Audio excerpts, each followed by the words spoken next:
Latest updates ఎప్పటికప్పుడు పొందడానికి big TV WhatsApp channel follow అవ్వండి. లింక్ డిస్క్రిప్షన్ లో ఉంది. శ్రీనివాస్ గారు మొత్తం టోటల్గా దువ్వాడ శ్రీనివాసు ఒక బయోగ్రఫీని మనం తీసుకుంటే దువ్వాడ వాణి అనేవాడు ఒక విలన్గా కనిపిస్తుంది. అంటే మీరు హీరో పాత్రలోకి వెళ్ళిపోయారు. అంటే అంటే మొత్తం తప్పంతా ఆవిడదేనా? అంటే మనిషిలో ఒక ఇప్పుడు కామ క్రోధ లోభ మోహ మద మాత్సర్యాలు అని ఉంటాయి. రావణాసురుడికి ఉన్నటువంటి 10 తలకాయలు. అందులో ఈర్ష్య అసూయ ద్వేషం మనల్ని దహించేస్తుంది సార్. ఇక్కడ విలన హీరోవా హీరోయినా అనుకోవటం కన్నా మీ మీద నాకు పాజిటివ్ యాటిట్యూడ్ ఉండాలి, అప్పుడు నేను సక్సెస్ అవుతాను. కానీ మీ మీద నాకు నెగిటివ్ యాటిట్యూడ్ పికప్ అయిన కొలది నేను దహించుకుపోతాను. ఇది దీనికి ఉదాహరణ. నా కథ అందుకు ఉదాహరణ. ఇక్కడ ఎవరు హీరో హీరోయిన్లు కాదు. అంటే మీది బలవంతో పెళ్ళి ఏం కాదు కదా? లేదు, దగ్గర సంబంధమే సార్. కుటుంబంలో రిలేషనే. వాళ్ళ నాన్న వాళ్ళ అమ్మగారు అంటే రాఘవరావు గారి మదరు, మా అమ్మ వాళ్ళ అమ్మగారు సొంత అక్క చెల్లెళ్ళు. మా కుటుంబంలో ఉంది, ముందు నుంచి ఉన్నాయిలేండి. ఈ కుటుంబంలో ఈ తగాదాలన్నీ ముందు నుంచి ఉన్నాయి. మా ఇద్దరి నుంచి స్టార్ట్ అయినవే కాదు, ముందు నుంచి ఉన్నవి ఇక్కడ రోల్ ప్లే చేసాయి వాణి మైండ్ మీద. వాణి ఇలా నాశనం అవటానికి కారణం, ప్రధాన కారకుడు తండ్రి రాఘవరావు. Is the main villain. మీ సినిమాలో ఉంటాడా? ఉండాలి మరి. ఇప్పుడు తండ్రి అనేవాడు తప్పు, నేను అల్లుడిని తప్పు చేశాను, నన్ను పిలిచి అడుగు, నన్ను నిలదీసి అడగండి. తండ్రి లాంటివాడివే కదా, నన్ను ప్రశ్నించు. ఎందుకు ప్రశ్నించలేదు, ఎందుకు నన్ను అడగలేదు? ఇంటి మీదకి 2 సంవత్సరాల తర్వాత దాడి చేయడానికి వచ్చారే, రాడ్లు పట్టుకొని తలుపులు కొట్టడానికి వచ్చారే, ఒక్కసారి అలా వచ్చే ముందు నన్ను ప్రశ్నించాలని మీకు అనిపించలేదా? మందలించాలని అనిపించలేదా? అడగాలని అనిపించలేదా? ఆడబిడ్డ తండ్రిగా, ఒక మామగా ఒక అల్లుడికి తప్పు చేసుంటే 28 ఏళ్లలో చేయని తప్పు ఎందుకు అబ్బా చేసావని నన్ను అడగాలి కదా. కూతురు తప్పు చేస్తే కూతురుని ప్రశ్నించాలి కదా, మళ్ళీ కుటుంబాలను కలపాలి కదా. ఇక్కడ విలన్ ఎవరు మీకు అర్థం ఏంటది కదా. రైట్. మాధురి గారు మీ దగ్గరికి వస్తాం. ఆయన జీవితంలో అసూయ ద్వేషాలు, ముందు నుంచి కుటుంబాల మధ్య ఉన్న వైరుధ్యాలు, ఇన్ని తన జీవితాన్ని అఛద్రం చేయడానికి కావచ్చు, తన ఈ విధంగా బయటికి రావడానికి కావచ్చు కారణమయ్యాయి. మీ లైఫ్లో ఏమున్నాయండి అసలు? అంటే కుటుంబ పెద్దలు చేసిన పెళ్ళైనా చేసుకున్నారు, ఏముంది అసలు అంతా? మీకు ఆ పరిస్థితులు ఏమైనా ఉన్నాయా? నా లైఫ్లో కొన్ని డిస్టర్బెన్సెస్ మా హస్బెండ్తో ఉన్నాయి, కానీ వాణి చేసిన డిస్టర్బెన్సెస్ ఎక్కువ అయ్యాయి అంతే. నా లైఫ్లో కూడా విలన్ వాణినే. మీరు ఏమనుకోకపోతే ఒక ప్రశ్న, మేము ఒక ఛానల్కి ఇచ్చిన ఆడియోని విన్నాం. నా భార్య దేవత, ఆవిడ అమ్మతో సమానం నాకు అని. ఇంత సిచ్యువేషన్ జరుగుతున్న టైంలో మీ హస్బెండ్ అన్నాలో కాదో తెలియదు, కానీ ఆయన చెప్తున్న ఒక మాట వింటే తప్పు ఎవరిది అనే ఒక ప్రశ్న, పెద్ద ప్రశ్న మాకు వినిపించింది. ఏం చెప్తారు దానికి? అదే చెప్తున్నానండి, ఇది ఎంత వాణి చేసిన ఇది క్రియేషన్స్, వాణి చేసినవి ఇవన్నీ.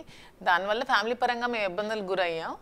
ఏ రోజైతే పిల్లల కోసం ఆమె కామెంట్ చేసిందో, ఆ పిల్లలు శ్రీనివాస్ గారు పుట్టిన పిల్లలు అలా డిఎన్ఏ టెస్ట్ చేయండి అది ఇది అన్నప్పుడు, అతను దానికి ఆన్సర్గా నాకు మాధురి అంటే ఏంటో తెలుసు, మీరు అలా చెప్పాల్సిన అవసరం లేదు, మీరు బ్లేమ్ చేయకండి అని చెప్పి తను ఒక వాయిస్ ఇవ్వడం జరిగింది. పర్టికులర్లీ ఆయన రెస్పాండ్ అయ్యింది ఎక్కడంటే బిడ్డల మీద, తన పిల్లల మీద డిఎన్ఏ చేయాలని తినకి అనేటప్పుడు, వాళ్ళు నా పిల్లలు మాధురి గురించి నువ్వు ఇష్టానుసారం మాట్లాడటానికి వెళ్ళలేదు, మాధురి ఏంటో నాకు తెలుసు అని చెప్పారు. ఇక్కడ క్లారిఫికేషన్ అది. ఇక్కడ మాధురి గురించి ఆయన చెప్పే విధానం కన్నా పిల్లల గురించి ఆయన రెస్పాండ్ అయ్యాడు తండ్రిగా.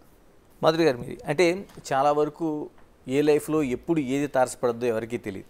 ఆ జర్నీలోన మనం విమర్శించిన ప్రశ్న మనల్ని తిరిగి విమర్శిస్తున్నప్పుడు చాలా ప్రశ్నలకు ఆన్సర్ చెప్పుకోవడం కష్టం అవుతుంది.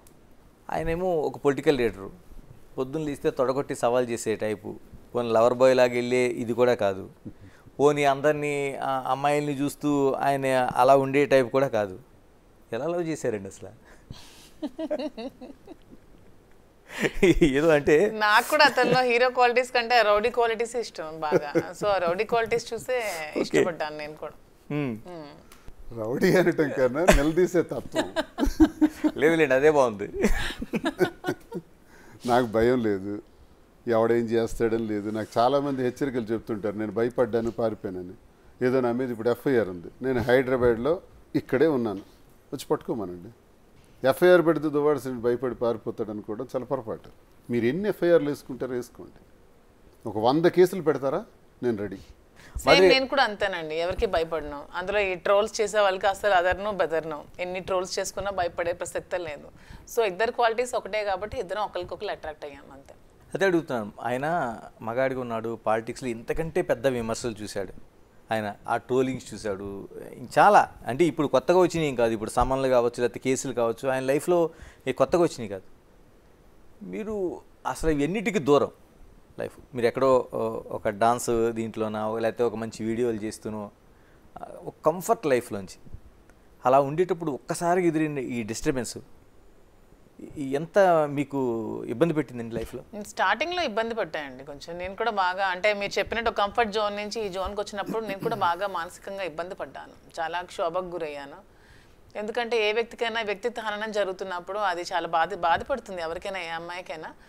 కానీ కొంచెం తను చాలా ధైర్యం చెప్పారు నాకు ఆ టైంలో, చాలా మోటివేట్ చేశారు. సో అతను ఇచ్చిన స్ఫూర్తితో, అతను ఇచ్చిన ధైర్యంతో ఇంకా ముందుకెళ్తూ అలాంటివి ఏవి పట్టించుకోకుండా చాలా స్ట్రాంగ్ అయ్యాను, ఇంకా స్ట్రాంగ్గా ఉంటాను కూడా. పెళ్లికి సంబంధించి అంటే ఎక్కడైనా సొసైటీలోనా ఓకే చట్టం అంగీకరిస్తుందా లేకపోతే సుప్రీంకోర్టు ఇచ్చిన తీర్పు ప్రకారం మనం నడుస్తాం అనేది, కానీ సొసైటీలో ఎక్కువ మనకి దంపతులు అనగానే వాళ్ళు పెళ్లి చేసుకున్న వాళ్ళే ఉండాలి. ఇంకా మన ఇండియన్ కల్చర్లో కావచ్చు లేకపోతే తెలుగు నేటివిటీలో కావచ్చు, ప్రత్యేకంగా ఉత్తరాంధ్ర జిల్లాలో కావచ్చు, అది చాలా ఎక్కువ పర్టికులర్గా చూస్తారు. ఎప్పుడు ప్లాన్ చేస్తున్నారు అంటే ఏంటి? యాక్చువల్గా నాకు చాలా మంది కామెంట్స్ కూడా పెడుతున్నారండి, అసలు మీరేంటి, నువ్వు ఉంచుకున్న దానివి, మీరు ఉంచుకున్న రిలేషన్షిప్, మీకు పెళ్లి కాలేదు, చాలా మంది పెడుతున్నారు. ఇది మా ఇద్దరికి సంబంధించిన విషయం. నేను చాలాసార్లు చెప్తున్నాను, మాకు శారీరకంగా పెళ్లి కాకపోయినా మానసికంగా మాకు పెళ్లి జరిగింది.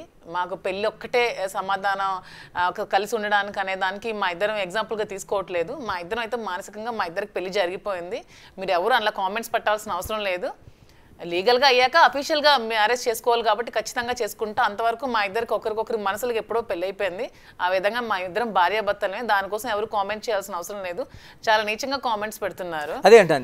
మీరు మ్యారేజ్ అయ్యలేదు, మీ ఇద్దరికి అసలు ఏంటి ఉంచుకున్నానంటే, మేము ఒకరికొకరు డైవర్స్ ఇచ్చుకున్నాం. నేను మా హస్బెండ్ డైవర్స్ ఇచ్చాను, తను వాళ్ళ వైఫ్కి డైవర్స్ ఇచ్చారు. కోర్టులో నడుస్తున్నాయి, అవి ఎప్పటికొస్తే తెలియదు. అంతవరకు మా ఇద్దరం మానసికంగా పెళ్లి చేసుకున్నాం, మాకు పెళ్ళి అయినట్టే, మేము పెళ్లి ఇద్దరం భార్యాభర్తలమే. దీన్ని మీరు తప్పుగా అర్థం చేసుకోవాల్సిన అవసరం అయితే లేదు. మేము క్లారిటీగా ఇచ్చాం, ఇది అందరూ అన్అఫీషియల్గా మెయింటైన్ చేస్తారు. అతను చెప్పినట్టు తను పబ్లిక్గా ఓపెన్గా మేము చాలా పబ్లిక్గా తిరుగుతాం అంటే మీ అందరికంటే మేమే ప్రౌడ్గా ఫీల్ అవుతున్నాం.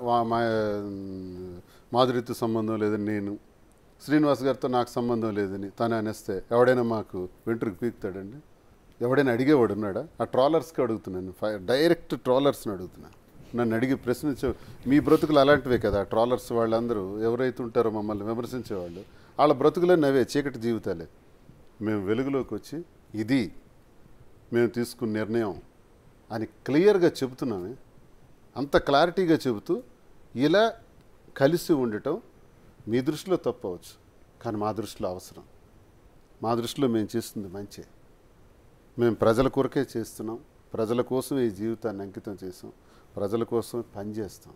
ఈ నిర్ణయం తీసుకుని మేము చేసాం. మేమేదో వ్యాపారాలు చేసుకోవటానికో, డబ్బులు సంపాదించుకొని బ్రతకటానికో, లేకపోతే ఇంకెక్కడో ఏదో హాయిగా ఎంజాయ్ చేయటానికి కాదు.